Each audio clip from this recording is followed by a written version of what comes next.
예, 오늘은 기독교 강요 3권 20장 기도에 대해서 계속해서 살피겠습니다.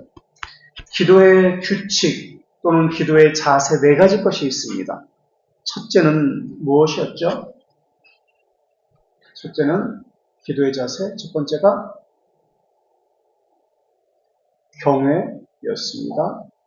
두 번째는 회개였습니다. 세 번째는 겸손입니다.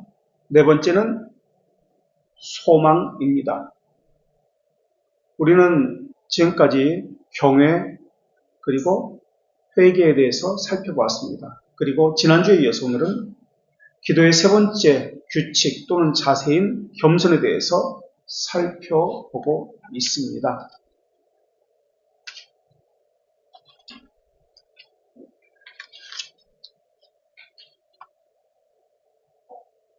성령께서 그 사람 안에 자기도 모르게 들어있는 자기의가 있습니다. 다른 말로 옛사람이라고도 이야기하고요. 죄라고도 이야기합니다. 그 죄의 주기를 행하십니다. 또는 자기의를 드러내서 자기의를 버리게 하십니다. 근데 자기는 몰라요. 자기 안에 그것이 숨겨 있는지, 죄가 있는지, 자기가 있는지 모릅니다. 그리고 무엇보다도 중생치 못한 사람은 인식할 수가 없어요. 하나님을 인식할 수가 없습니다. 또 자기 죄에 대해서 인식할 수가 없습니다. 중생은 의지의 돌이킴인데 의지만 돌이키는 것이 아니라 하나님께서 하나님을 인식할 수 있는 기능을 주신 겁니다. 그래서 믿음이라고 할 때 하나님을 인식하는 거잖아요. 확실하고 확고한 지식이라고 할 때 이 지식은 난리지가 아니라 이론적인 것이 아니라 체험적인 지식 그리고 인지하는 것을 이야기합니다. 인식하는 것을 이야기해요. 삶에서. 그래서 인식하는 것이 하나님께서 주신 성령께서 주신 믿음과 관련되어 있습니다. 그래서 자기에 대해서 인식하는 것과 동시에 하나님께서 어떤 분인지 인식하게 됩니다. 그래서 중생치 못한 사람은 절대 하나님에 대해서 인식하지 못합니다. 이 말은 다른 말로 지금까지 우리가 배운 것처럼 기도의 자세였던 경외, 회개. 회개는 인식에서 나오는 겁니다. 자기가 어떤 죄가 있는지에 대해서. 하나님을 경외하는 것도 마찬가지예요. 하나님에 대한 지식에서 나오는 것입니다. 그래서 하나님에 대한 지식, 경외, 자기에 대한 지식, 회개. 이것이 함께 가는 거예요. 그리고 회개에서 나오는 것이 겸손입니다. 그래서 중생되지 못한 사람은 이러한 것이 있을 수가 없습니다.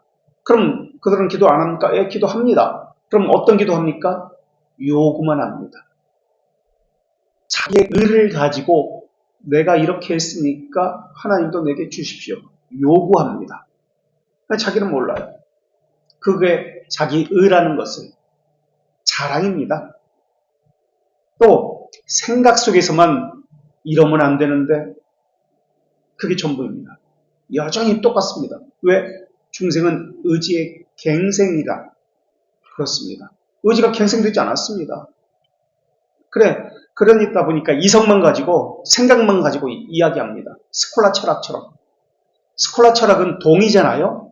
동의하는 거예요. 그것에 옳습니까? 그러니까 예, 옳습니다. 나도 옳다고 인정합니다. 그것이 하나님의 말씀이고 진리입니다. 그런데 이 생각밖에 없어요. 그러한 믿음은 역사적 믿음이라고 합니다.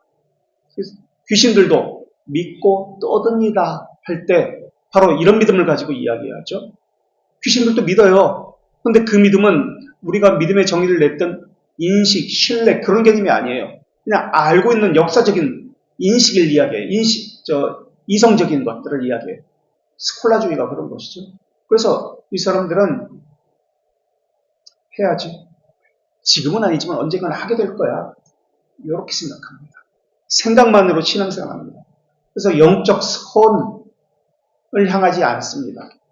생각 속에서는 그럴 수 있을지 모르지만 의지 속에서는 순종의 의가 나타나지 않습니다. 물론 나타나기도 합니다. 그 경우는 나타나는 경우는 자기 욕망, 자기가 원하는 것과 일치될 때, 자기 의와 일치될 때만 이것이 잠시 잠깐 나타납니다. 그러다가 실망하게 되면, 절망하게 되면 자기 의와 자기 요구와 성취되지 아니하면 다시 예전의 모습으로 돌아갑니다. 그래서 일시적입니다. 견고하지 않습니다. 견인이라는 것은 지속적입니다. 꾸준합니다. 근데 이들은 부분적이고 일시적입니다. 한동안은 뜨거운 열심을 낼 수 있습니다. 그러나 그 뜨거운 열심이 오래가지 못합니다. 그래서 절대 안 변합니다. 변한 척은 할 수 있지만 그 사람은 예전의 그 모습 그대로 돌아가서 그 모습 그대로 행하고 있습니다. 그래서 신앙생활을 취미생활 정도 또는 자신의 욕망의 성취, 소원의 성취와 관련시켜서 자기 의를 나타내는 도구로 사용할 뿐입니다. 그래서 의지적으로 자기를 버리지 못합니다. 자기를 버리지 못한다는 것은 세상을 버리지 못한다, 자기 의를 버리지 못한다, 옛사람을 버리지 못한다, 죽이지 못한다, 옛사람 그대로 가지고 있다, 그런 개념입니다. 그래서 이 사람은 중생치 못한 사람일 경우가 많습니다. 그러나 중생치 못한 사람은 어떻게 할 수가 없습니다. 그러나 중생의 경험이 없는 사람도 이런 경우가 있습니다. 문제는 중생치 못한 사람은 그렇다 치고 할 수 있는 게 없어요. 사람은. 중생의 경험이 없는 사람은 이것은 문제는 중생치 못한 사람이 아니라 중생의 체험이 없는 사람, 경험이 없는 사람이 문제 있는데 중생이라는 것은 비밀적입니다. 신비적입니다. 사람의 측면이 아니라 하나님의 측면입니다. 그래서 우리는 알 수가 없습니다. 이 사람이 중생됐는지 그렇지 않은지. 물론 그 증거는 있지만 열매는 있지만 그것을 가지고 확실히 알 수 있는 것은 아닙니다. 정확하게 있는 것은 아니기 때문에 그렇습니다. 하나님만이 아십니다. 그래서 그 증거를 통해서 어느 정도는 알 수 있지만 100% 알 수 있다 할 수 있는 것은 아닙니다. 그러나 중생의 체험, 경험이 없는 사람도 중생치 못한 사람처럼 똑같이 겉으로 드러나는 그런 모습을 가지고 있습니다. 그래서 겉으로 볼 때는 이 사람은 중생을 했는데 중생의 경험이 없는 사람인지 아니면 중생치 못한 사람인지 헷갈리는 경우가 많이 있습니다. 왜냐하면 중생의 체험이 없는 사람도 중생되지 않은 사람처럼 똑같은 모습들이 나타나기 때문에 그렇습니다. 그래서 교회에서는 모든 사람을 교회 등록교인을 중생의 경우에 받아들입니다. 중생의 증거를 가지고. 그래서 중생의 경험이 없는 중생된 사람을 향해서 교회에서는 무엇을 가지고 중생의 경험을 하게 하느냐면 은혜의 방편을 사용하게 합니다. 그래서 은혜의 방편을 사용하게 해서 중생의 경험을 반복적으로, 시간 안에서는 반복이잖아요. 하나님은 단번이지만 시간 안에서는 반복입니다. 그래서 반복적으로 중생의 경험을 하게 합니다. 체험케 합니다. 중생의 경험케 되는 은혜의 방편은 우리가 잘 알고 있는 대로 말씀과 성례입니다. 웨스트민스터에서는 기도까지 포함시킵니다. 이때 기도는 말씀에 종속된 겁니다. 그래서 벨지카나 이런 하이델베르크에서는 기도는 빼고 말씀과 성례만 가지고 이야기합니다. 그러나 웨스트민스터는 기도도 포함시켜서 이야기하는데 이때 기도는 말씀에 종속된 기도입니다. 그런데 성례 그리고 말씀 이것은 참된 교회의 표지이기도 합니다. 이 사람이 참된 교회인지 그러니까 참된 신자인지 거짓된 신자인지 이 교회가 참된 교회인지 거짓된 교회인지 순전한 말씀을 전하고 반대로 얘기하면 말씀을 순전하게 듣고 그리고 바른 성례를 시행하고 있는지 또는 자기에게 바른 성례를 적용하고 수용하고 있는지를 보면 참된 교회인지 참된 신자인지 알 수가 있습니다. 그렇다면 은혜의 방편이라고 했습니다. 그런데 우리는 말씀만 가지고 은혜를 이야기합니다. 성례를 가지고 은혜를 이야기하지 않습니다. 기도를 가지고 은혜를 이야기하지 않습니다. 은혜의 방편이라고 하나님께서 주셨는데 그러면은 성례를 목사가 베풀면 그게 은혜의 방편인가요? 목사가 기도하면은 예배 시간에 누군가 대신 기도하면 그게 은혜의 방편인가요? 그럼 무엇이 은혜의 방편인가요? 기도라고 할 때, 성례라고 할 때, 왜 그것이 은혜의 방편이 되는 것일까요? 기도를 겸손의 도구로 활용한다는 뜻입니다. 기도했기 때문에 효력이 나타난다는 뜻이 아니에요. 기도로 겸손의 도구로 활용된다는 뜻입니다. 자기 부인이 기도를 통해서 계속 나타난다는 뜻입니다.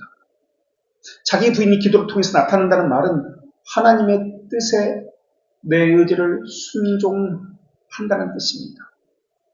그래서 점점 거룩하게 변해가고 이것을 성화라고 이야기하죠. 그게 바로 은혜의 방편이라는 뜻입니다. 기도했기 때문에 은혜의 방편이 아니에요. 기도를 통해서 자신을 살피는 거예요. 자신 안에 숨겨져 있는 죄, 자기의 이것을 살펴서 고쳐가는 것. 이게 은혜의 방편입니다. 이게 기도예요. 그래서 자기를 부인하는 겁니다. 기도 자체가 무슨 효력이 있다 이거 아닙니다. 사람들은 어떻게 은혜를 받는가에 관심이 있습니다. 은혜를 어떻게 받지? 교회도 마찬가지예요. 어떻게 은혜를 성도들에게 받게 만들지? 말씀, 성례, 기도인데 은혜의 방편은 하나님께서 세워주신 것인데 이것을 가지고 조작합니다. 고안물을 만들어내고 그 대표적인 그 사람들이 로마 가톨릭입니다. 그래서 은혜를 받게 하기 위해서 만들어낸 것이 무엇이에요? 거짓 성례예요. 이렇게 하면 은혜를 받을 수 있습니다. 고해 성사가 기도라고 만들어낸 거예요. 고해 성사하면 회개하면 은혜 받을 수 있다. 방법론적인 것을 만들어낸 거예요.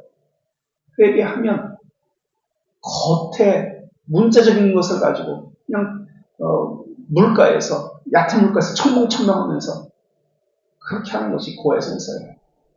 그것이 의미하는 바가 무엇인지, 기도가 의미하는 바가 무엇인지 몰라요. 새벽기도 참석하면 그게 기도인가요? 사람들은 그렇게 생각해요. 수요 기도에 참석하면 그게 기도라고 생각해요.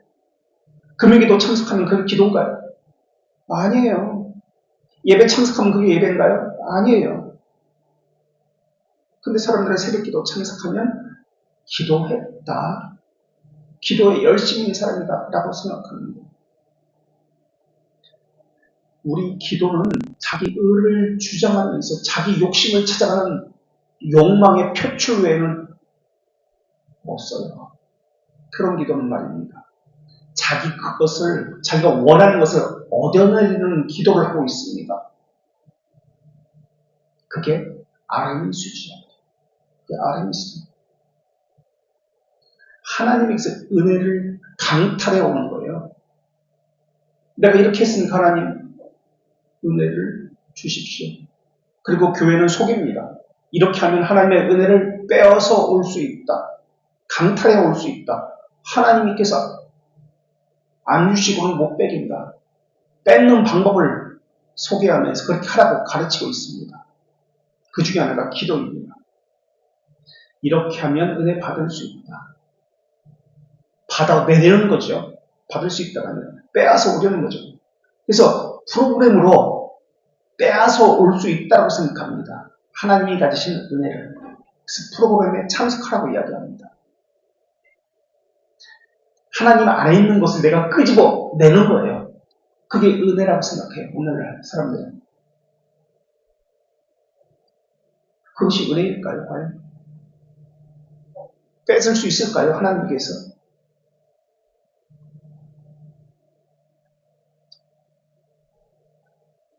촐랑되고 가볍고 이런 신앙이에요. 오늘날 시대 신앙. 그건 신앙이 아니에요. 유럽에 있는 1000년 된 교회, 500년 된 교회 가면 전통이 무엇인지 몸으로 느끼게 됩니다. 엄숙합니다. 사람들이 정장을 입고요.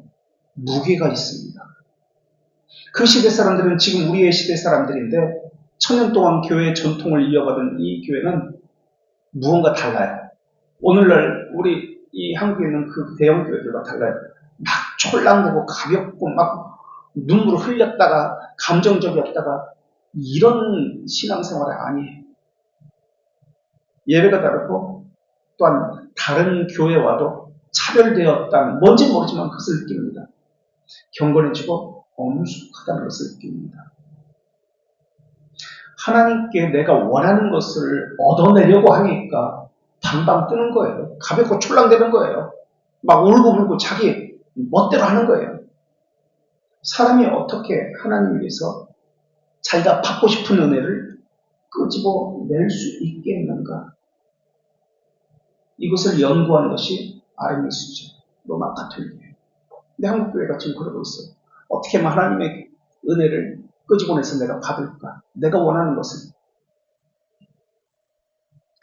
기도로 자기 욕망을 이루려고 하지 말고, 자기가 원하는 것을 하나님에서 끄집어내려고 하지 말고, 기도는 자기 안에 숨긴 욕망이 없는지 살피는 것이 기도입니다.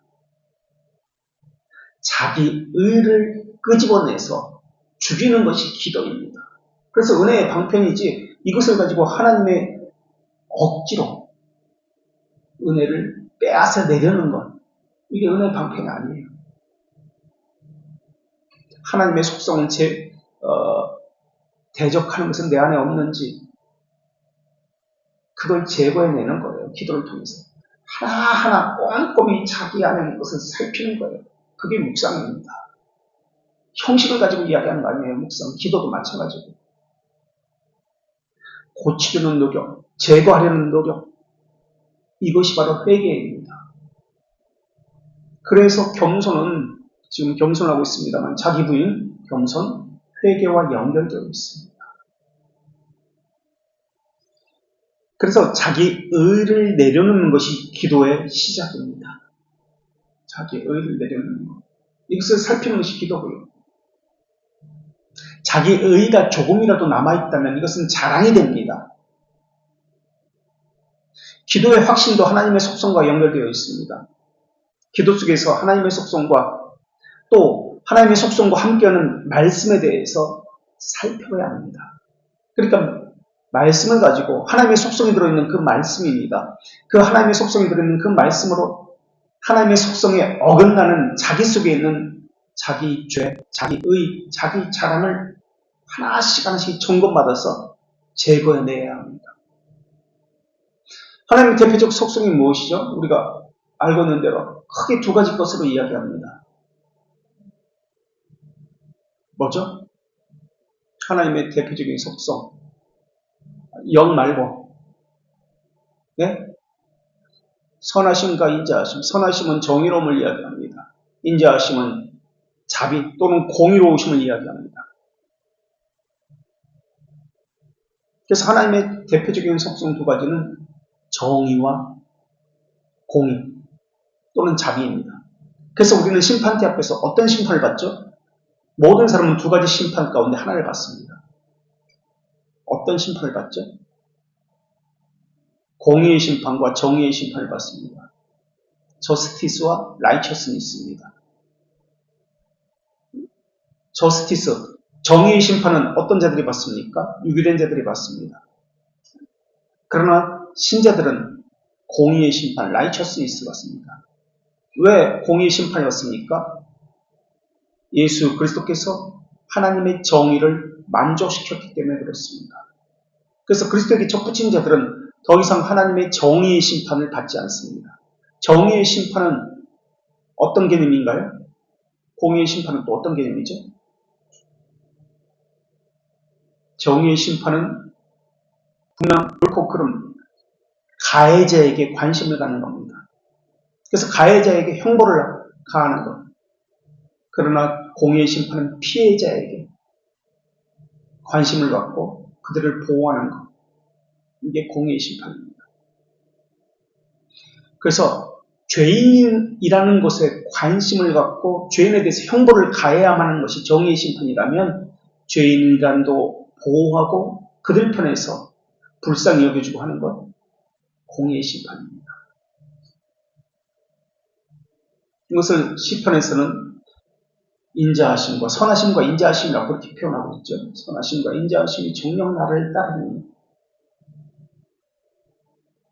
우리 돌트레이트 2장 1장 찾아볼까요? 58쪽에 있습니다. 58쪽. 58쪽.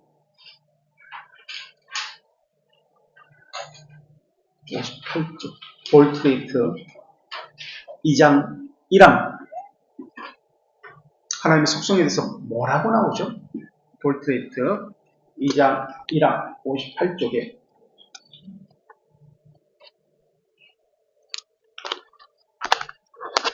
하나님은 가장 자비로운 뿐만 아니라 가장 정의롭습니다 라고 나옵니다.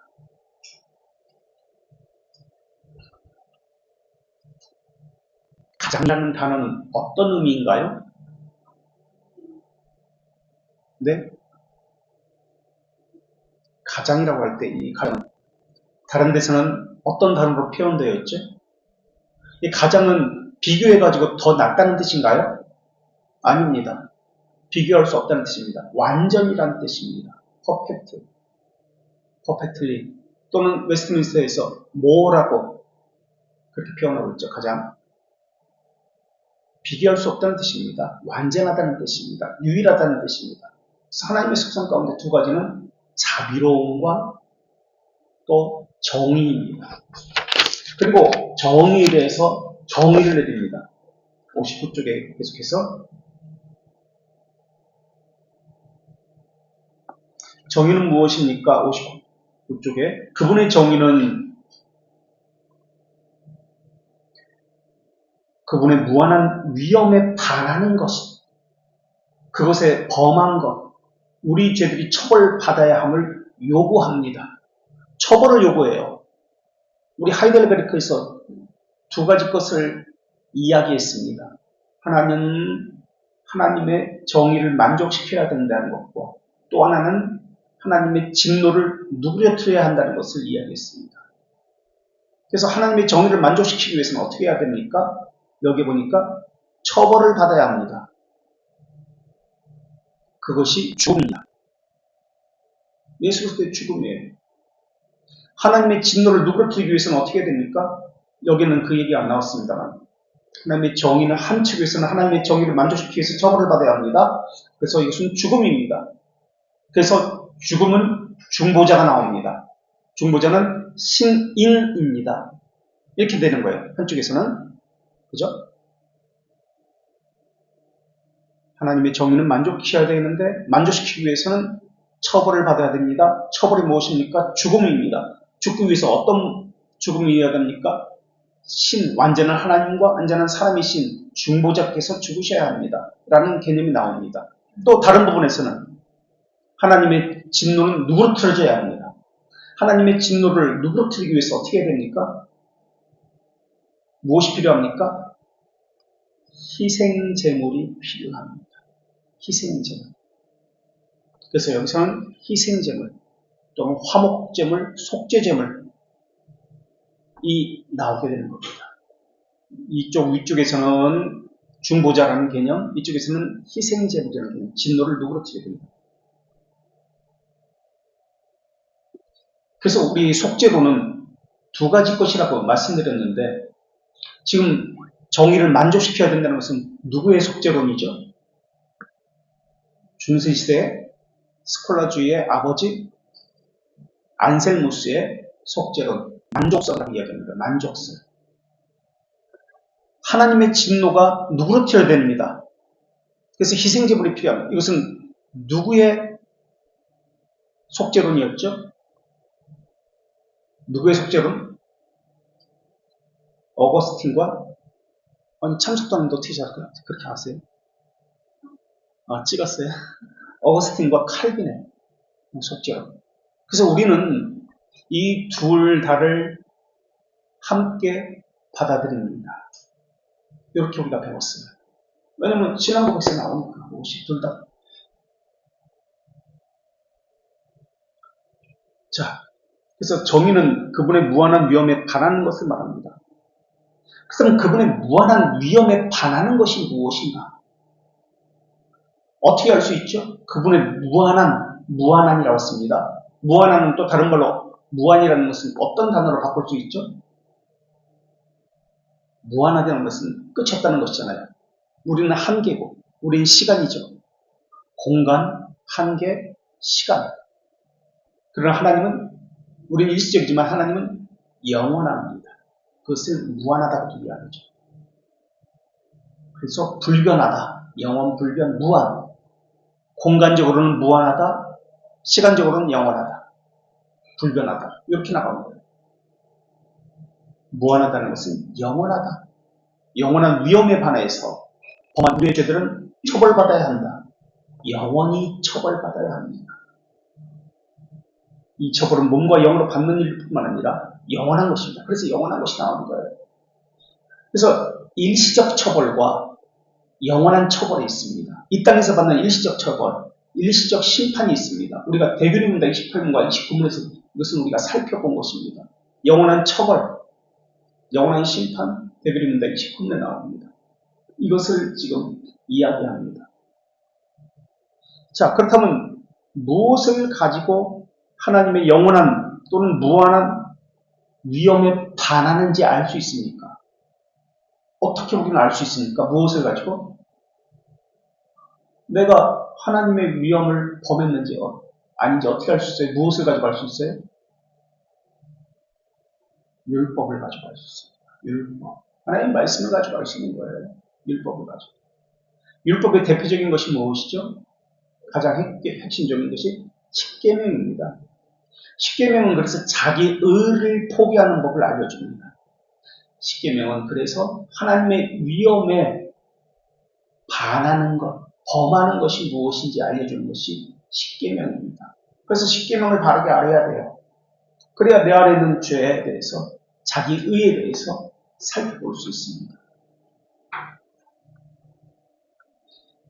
자기 의에서 교만이 나옵니다. 자기 의에서 교만이 나옵니다.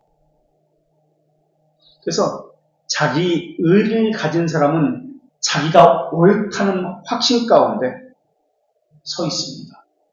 자기가 옳다는 확신 가운데 있기 때문에 자기 신념에 가득 차 있습니다. 물론 그들은 성경적인 근거가 없습니다. 자기 의에 근거하기 때문에 그렇습니다. 자기가 옳다고 생각해요. 또는 자기 감정에 근거하기 때문에 그들은 자기 체험, 자기 감정에 근거하기 때문에 자기 확신에 가득 차 있습니다. 기도의 키워드가 무엇이라고 했죠? 자녀됨이지 않습니까? 자녀됨.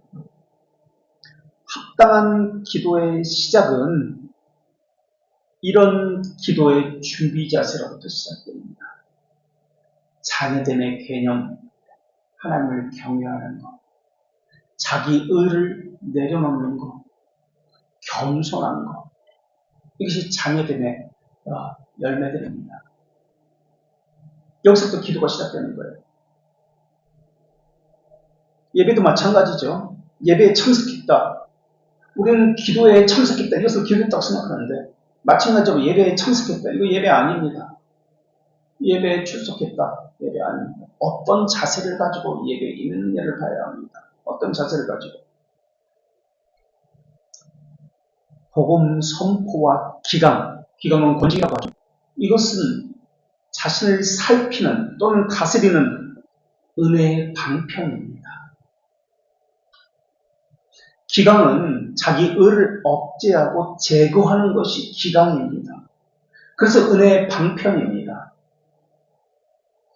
방종을 없애고 게으름을 제거하는 것이 기강입니다. 권징입니다.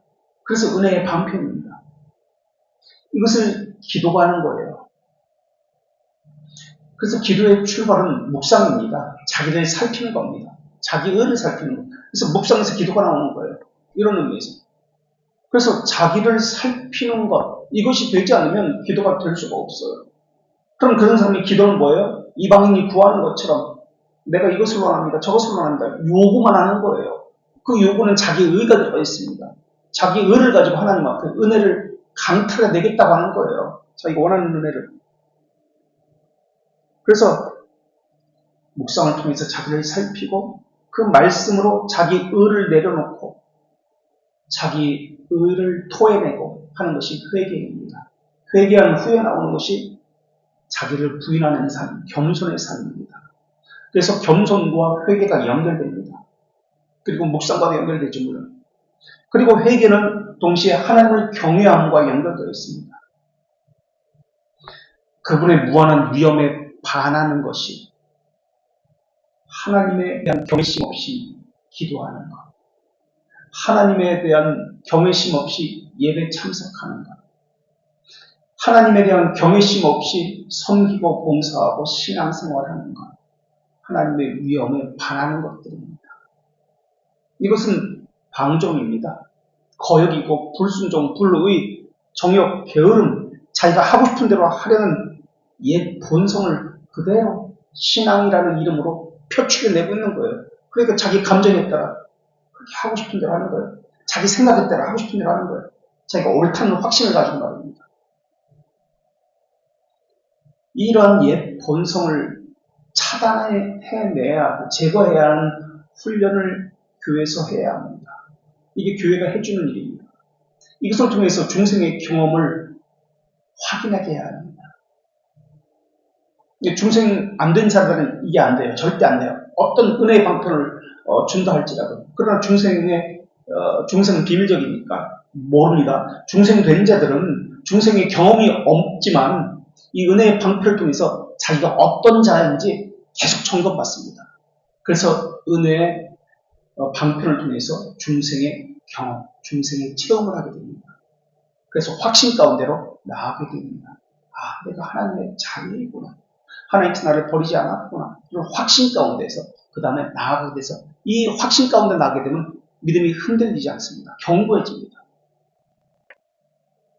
그래서 이 은혜 가운데 하나님에 대한 지식을 접하게 될 때 중생된 사람은 반드시 자신 안에 있는 자기의 죄성을 직면하게 됩니다. 자기가 철저히 죄성을 직면하게 될 때 회개하고 자신이 죄인이라는 인식을 갖게 됩니다. 이럴 때 내가 죄인이라는 것을 알기 때문에 겸손해질 수 있는 겁니다. 이게 안 되면 신앙생활을 해도 아무리 오래 해도 자기 의를 가지고 기도하고 자기 의를 가지고 섬기고 자기 의를 가지고 예배하게 되어 있습니다. 그런 자는 아무리 직분자고 오랫동안 신앙생활을 한다 할지라도 하나님과는 외인입니다.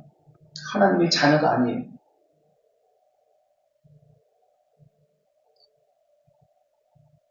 자기는 엄청난 죄인이라는 것이 철저히 인식되어질 때 이때 할 수 있는 것은 아무것도 없어요. 하나님의 자비하심을 기다리는 것 외에는 아무런 소망이 없습니다. 그래서 하나님의 자비하심에 대해서 기다릴 수밖에 없는 거예요. 철저히 낮아져서 기다리고 참고. 왜 참아요? 내가 죄인인데. 나는 죄인인데 무엇을 할 수가 없어요. 내게 어떤 불이익이 떨어진다 할지라도 나는 죄인인데 어떻게 할 수가 없어요. 그래서 그것을 다 수용하게 되는 거예요. 그래서 견딜 수밖에 없는 거예요. 참는 거예요. 그래서 하나님의 자비하심을 기다리면서 기도가 어떻게 바뀝니까? 열렬해지게 되어 있습니다. 자기 욕망을, 은혜를 받기 위해서, 욕망을 성취하기 위해서, 은혜를 받기 위해서 열렬해지는 것이 아니라 하나님의 자비함 때문에, 내가 죄인이라는 그 사실 때문에 열렬해지는 겁니다. 절실해지니까 열렬해지는 거예요.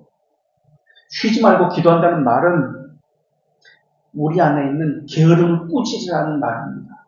자기 안에 있는 게으름을 꾸짖으라. 자기 의를 꾸짖으라. 이 말이 쉬지 말고 기도하라는 뜻이에요. 그러나 문자주의자, 형식주의자, 외식주의자들은 쉬지 말고 기도하라고 그러니까 정말 쉬지 않고 기도할 수 있다고 이야기합니다. 아니, 그런 뜻이 아니에요. 왜 열렬하게 기도하지 못합니까? 그 이야기는 왜 형식적으로, 외식적으로 기도합니까? 그 이야기는 그 사람 안에 자기 의가 가득 차 있다는 뜻입니다. 하나님의 자비하심을 강구할 수 없을 정도로 자기 자랑, 자기 의, 이것을 가지고 신앙생활을 하기 때문에 그렇습니다. 그래서 외식주의자가 됩니다. 그래서 감정주의자가 되고요. 자기 이성에 따라서 자기가 판단하고 자기 기분에 따라서 왔다 갔다 하는 거예요. 열렬한 기도를 하지 못하는 이유는 자기 의가 제거되지 않았기 때문에 그렇습니다. 그것을 살펴야 됩니다. 절제하잖아요. 그런 사람들은. 올바른 기도는 하나님에 대한 경외를 요구합니다. 그에 따른 회개를 요구합니다. 하나님의 거룩하신 이름에 합당한 겸손을 요구합니다. 이것이 기도의 자세입니다. 기도의 시작 전에 이것이 점검되어야 돼요. 기도는 입을 벌려서 그냥 말을 하는 것이 기도가 아니에요. 기도는 자세입니다. 예배도 마찬가지죠. 경외심이 있는가? 회개하고 있는가? 겸손한가? 이것이 점검받으면서 기도를 통해서 계속 점검받고 이것이 기도의 시작입니다. 그럴 때 비로소 기도에 들어갈 수 있습니다. 이런 것이 없으면 기도하지 못하는 것입니까? 그것은 또한 아닙니다. 그래서 아직 소망이 남아있는 겁니다. 소망은 우리가 다음 시간에 하는데요. 우리 책으로 들어가서 겸손해야 된다. 책에서는 뭐라고 이야기하는지 한번 살펴보겠습니다. 배웠죠? 기도의 세 번째 규칙이 겸손입니다. 하나님의 자비하심을 첫 번째 경험하기 위해서 기도해야 합니다. 두 번째, 죄들의 용서를 비는 것이 기도의 기본이고요. 자기 의를 버리는 것이 기도입니다. 그래서 기도는 자기 의를 찾아내는 것입니다. 그래서 자기 부인과 관련됩니다. 기독교인의 삶, 자기 신뢰를 버리는 것. 자, 하나님을 아버지라 부를 수 있는 특권은 자녀됨을 이야기하죠. 기도의 키워드. 그래서 초대교회는 세례받지 않은 사람은 기도에 참석을 할 수 없었습니다. 왜 그랬죠?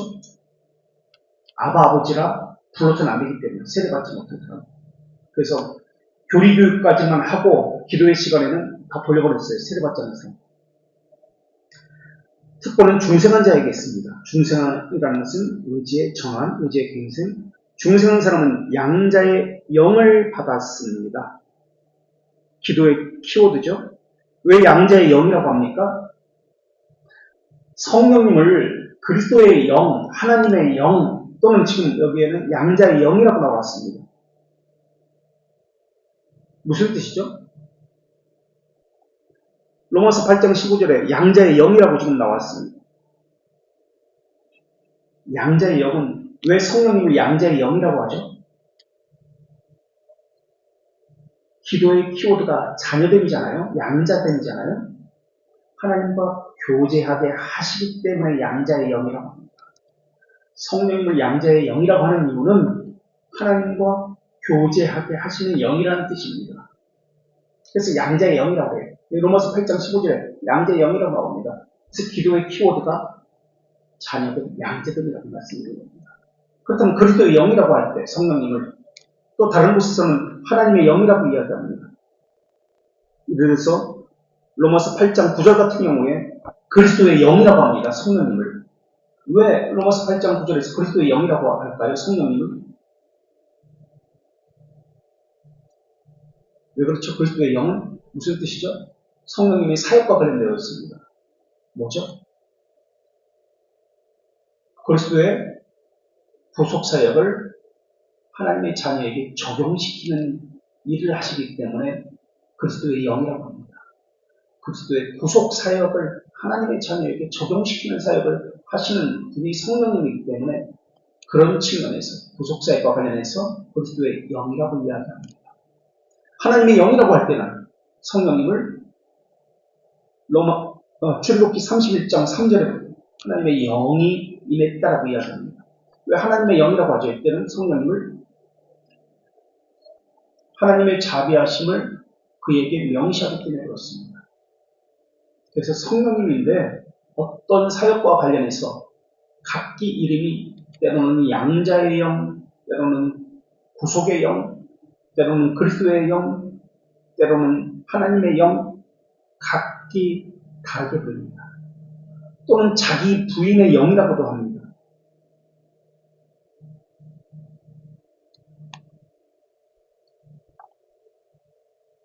우리를 낮추시기 때문에 그렇습니다. 자기 의를 드러내서 우리를 낮추시기 때문에 그렇습니다. 자, 이 영을 받은 자들은 언제든지 하나님 아버지께 나아갑니다. 왜? 교제의 영, 양자의 영은 교제의 영이기 때문에 하나님과 교제하게 됩니다. 이게 중생되는 자들입니다. 양자의 영을 받았습니다. 그래서 기도하게 됩니다. 교제하게 됩니다. 교제라는 것은 기도만 이야기하지 않습니다. 하나님을 알아가는 것과 관련된 모든 것을 이야기합니다. 하나님을 아버지라 부를 수 있거나 체험할 수 있으려면 자신이 얼마나 비참한 존재인지 알아야 합니다. 지식에는 두 가지 것이 있습니다. 교리적 지식과 체험적 지식이 있습니다. 이 두 가지 것을 합쳐야 바른 지식이라고 이야기합니다. 하나님에 대해서 교리적으로 아는 것, 이것만 가지고 되지 않습니다. 삶에서 체험하는 지식, 체험적 지식이 함께 있어야 됩니다. 이럴 때 우리는 자신이 얼마나 비참한 존재인지 깨닫게 됩니다. 그러니까 자기 영광을 버려야 합니다. 자기 생각을, 자기 이성을 포기해야 합니다. 자기 확신을 버려야 합니다. 그런데 사람들은 자기가 옳다고 생각하고, 전제부터 자기 생각이 옳다고 생각하고 기도합니다. 내 생각이 옳은데 저 목사가 잘못됐어. 저 목사를 바꿔주십시오라고 기도합니다. 저 목사가 바뀌어지기를 기도합니다. 내가 바뀌어지는 것이 기도인데, 자기를 살피는 것이 기도인데, 내가 아니고 저 사람이 바뀌어지기를, 저 교회가 바뀌어지기를 그렇게 기도합니다.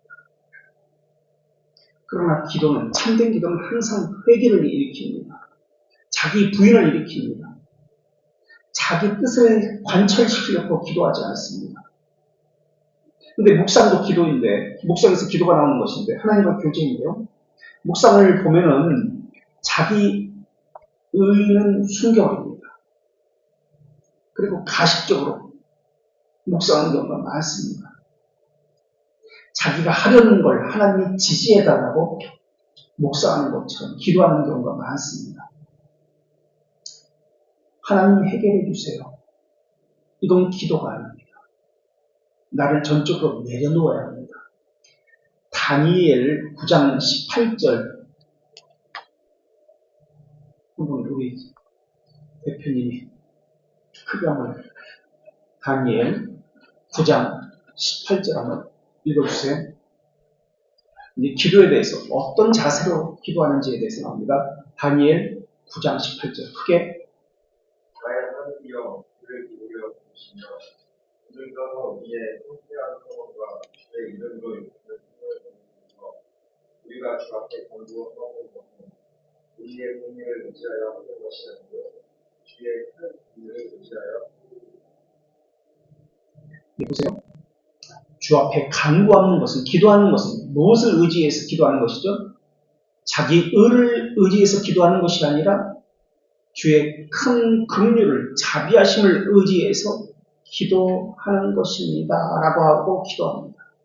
그러면서 주여 들으소서, 주여 용서하소서, 주여 들으시고 행하소서, 이렇게 이야기합니다. 그러니까 앞에 건 빼고 뒤에 것만 가지고 주여 삼청하고, 여기서 주여 삼청이 나왔죠. 라고 이야기합니다. 주여 들으소서, 주여 용서하소서, 주여 들으시고 행하소서. 주여, 주여, 주여. 주여 삼청이 여기서 나왔어요.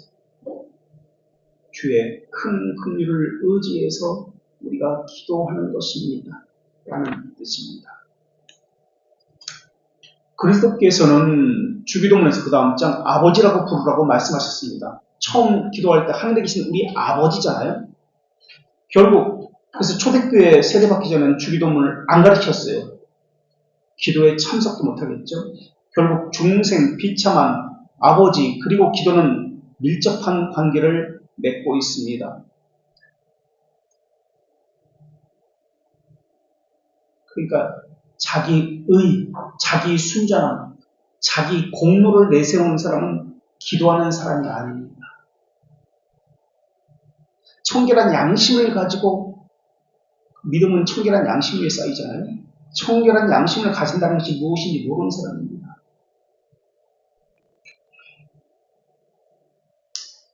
하나님의 은혜를 아는 사람은 하나님의 은혜가 매우 커서 자신을 낮출 수밖에 없습니다.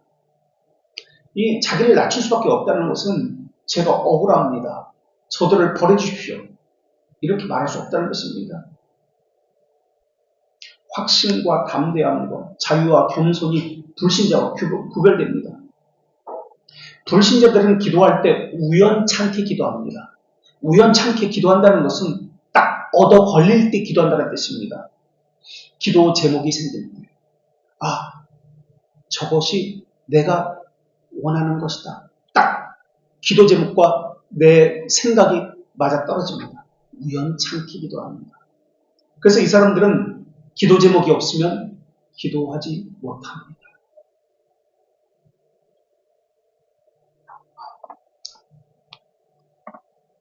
하나님은 겸손한 자에게 은혜를 베푸십니다. 자기 행위를 자랑하는 기도는 올바른 기도가 아닙니다.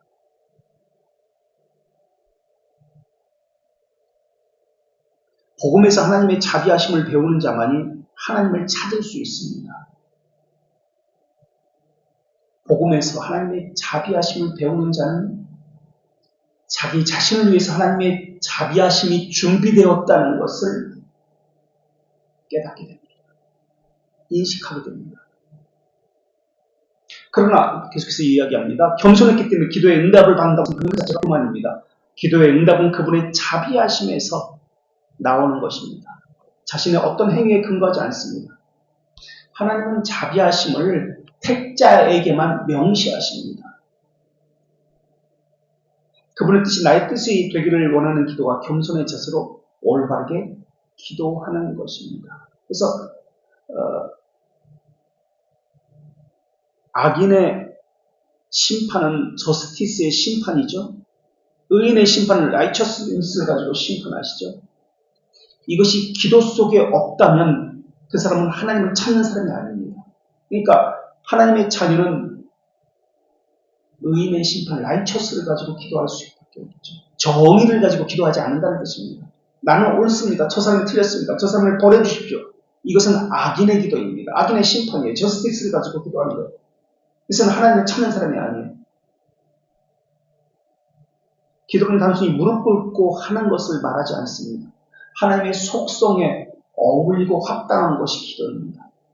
내가 복음에 서서 하나님의 자비하심을 찾는 자, 그런 사람만이 기도할 수 있습니다. 왜 기도를 뜨겁게 하지 못합니까? 경건에 대한 열망이 없기 때문에 그래요. 하나님의 자비하심에 대한 확신이 없기 때문에 그렇습니다. 왜 확신이 없습니까? 기도 응답에 대한 확신은 하나님의 자비하심에만 근거합니다. 개인적인 의, 공로와는 무관합니다. 그런데 이것이 안 되니까 자기 의를 가지니까 확신이 안 되는 거예요. 자기를 내려놓지 아니하니까 자기 의, 자기가 옳다는 것에 대한 것을 가지고 기도합니다. 자기가 선의 기준이 되었습니다. 그래서 기도를 통해서 다른 사람이 자기를 우러러보게 만듭니다. 하나님께 부르짖으라 라는 말씀은 기도의 확신을 위해서 우리에게 주신 말씀인데 하나님께서 우리 기도를 들으신다는 것을 말씀하기 위해서 주신 겁니다. 그래서 기도 가운데 하나님의 속성과 하나님의 말씀을 묵상하는 것, 이것이 무시되어서는 안 됩니다.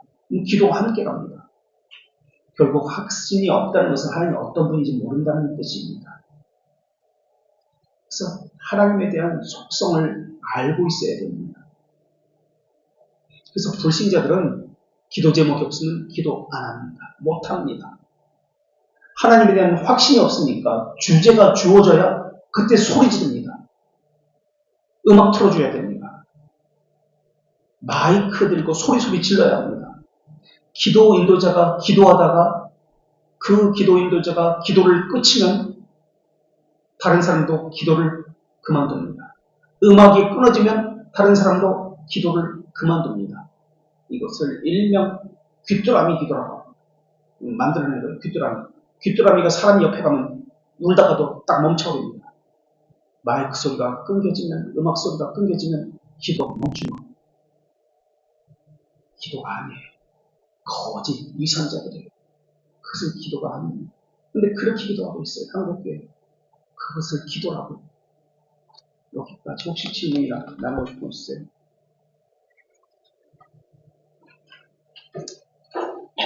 자,